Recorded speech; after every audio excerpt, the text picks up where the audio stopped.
dhalinyaroy Soomaaliya maanta chance dad ka dhex raadisan idinka qaldan xalanahay walaal laga maamulaa hawsha xalana Soomaaliya joogto ninka Soomaaliya la yaaban tahay gaari buu calan u saaran yahay madaxweynaha ugu qoran ama wasiir baa ugu qoran madaxweynaha meel fadhiyana loo geeyay abuu biska oo yiri aamin maxaad inqilaabaysan Soomaaliya maxay ka rabtaan madaxweyne siyaad barram muxuu iga rabaa war wallahi madaxweynaha waxa warumahna tareerin baan ka nimid ma siyaasadda inoo dhigto baa waxay naga dhaadhicisay hadaadan jaamacad iyo PhD iyo master aadan ku qaadanin wax jira matid markuu ninku Bukhari iyo Muslim iyo sunanka iyo tafsiirka iyo naxwada 10 sano ku bartaa siyaasaddu waa cilmi 2 sano gudahood lagu baran karo anu waxaan aaminsanahay nasru thaqaafa siyaasiya aan fidinno tacliinta siyaasadda sida aan tawxiidka iyo fiqiga iyo xadiidka u akhrino maxaa diidaya masjidka inaan ka bilaabo alcalaaqaat dawliya waan soo wadaa horta bal si waxayna aan u badbaadino waxaan rabaa inaan dhaho Somali culture iyo waxbarashadiisa aan inagu wax aan samaysano hadda madaaris baa la dhigaa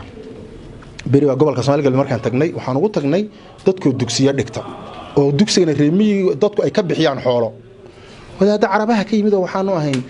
jaamacada ka soo baxay mushaarna iska qaata waxaan ku suufiyada tuugta soo ma jeedaan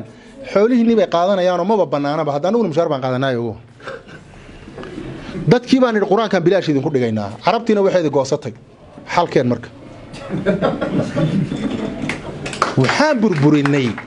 dadkani diintooda habkii loogu xafiday ay wax ku kala baran jireen ee ninku neefka geela lo'da ariga ku bixinayay si ilmihiisu wax u barto hadda waxay ku leeyihiin mar rabtaan ilmaha ku keenaha rusuum ma bixinayo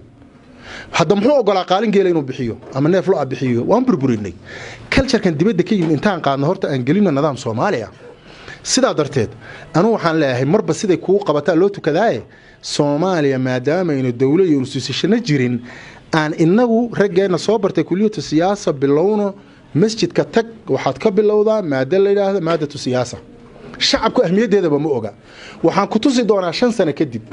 gobolkii aad siyaasadda ka bilowday oo kule niyahow maba joogi siyaasad la'aan madaxweynaha noo noqo dawladna noo samee inaga waxaan u fahnay siyaasaddu inay masaajidda calaaqa la lahayn inayna geedka hoostiisa kuba bixinba marka anugu waxaan qabaa ta inoo suuroobaysa aan ka shaqeyno ee tay ku haboonayd wadan dhisan oo institutional oo shaqo laho lacag la isku siinayo falsafada aan meesha ka saarno hadda waxa dhisan waa wax kor laga keenay Turkiga hadda fiiri dawladoodu maxay ku dhisan tahay mataqaanaa ma ahan kaliya balaanka dheer ma aha khilaafa islaamiyay 700 oo sano soo ahaayeen shacabkoodu ma fahmi karaan dawlad la'aan سومو هذا سكست هذه تركيا اللي يسود الدولة الآن هبين بالجزيرة كانت ضد من مصر وذا ينين حالة كانت تركيا وذا وحال يرواي لولا يهنين تركيا أو دبد الجوجة ومعارضة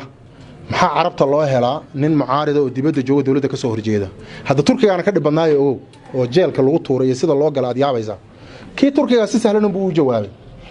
أنه حنا مثلنا هاي وجود الدولة ضروري ama calmaaniha ahaato ama islaamiha ahaatee dawlad inay joogto waa laga maarmaan sida darteed dhaxdeedan wax ku caaridaynaa ay banaan wax ka keensan mayno wadaadka carabka wuxuu yiri laakiin hadaynan islaami ahayn in la rido yaa ka go'an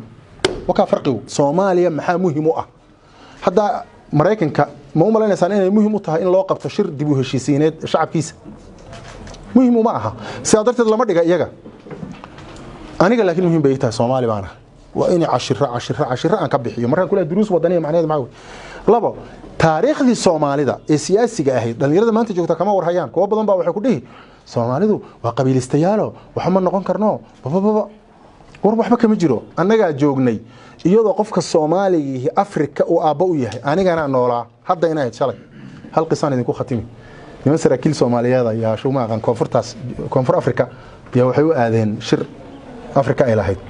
إنما marka dharkii ciidanka qabaan waa jananne iyo korneyli way labisan yihiin markay soo laabteen bay waxay transit ku noqdeen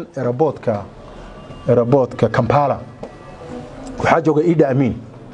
wuxuu airport markaan soo degnay dawladda kale intaan sugaynay saadi naloo arkay bay dawladda Kampala waa isku dhaxyaacdayba anuu meesha iska fadhinaa reception ka sugaynaa dawladda kale meesha waiting kan sugaynaa gawaari iyo askar ordaysu ma noo yimid hay Soomaaliya inta waxa ay rabaa madaxweynaha warana u transit baana may بالكي جاري مرسيدس أنا لقوا قاعد مدحونا ميل فدينا لوجي أبو بسكو يوري إيد أمين محادي انقلاب إنسان Soomaaliya maxay ka rabtaan madaxweyne Siyaad Barre muxuu iga rabaa war wallahi madaxweyne anaga waxa warumahayna tareerin baan ka nimid ma wuxuu yiri waan ogahay u sheega Maxamed Siyaad Barre anigu waan imaan walaalahay baa tiina garab istaagtaa ma rabnaa aan tagnayba maalintii ku xigtay hawada dawladdiisu ku jirta xataa muuna soo hadlin buur markuu hawada soo galeen buur waan socdaa hal ay qaabilo madaxweyne laakiin uu sii sheegnay Afrika saasay ahayd South Africa safaaradda ay ku leedahay Eritrea ya anagoo jabhada mucaarado halka joognay habeen nagu marti qaadeen maalintii ay xoroobeen marka safaaradda u yeedhan laakiin anaga ururadii Soomaalida mucaaradkeed bay noo yeedheen waxaan ku nidhi waa ay noogu yeedheen safaarado bad u yeedheen urur kale oo mucaaradi ma joogeen waxay dhaheen South Africa Soomaalida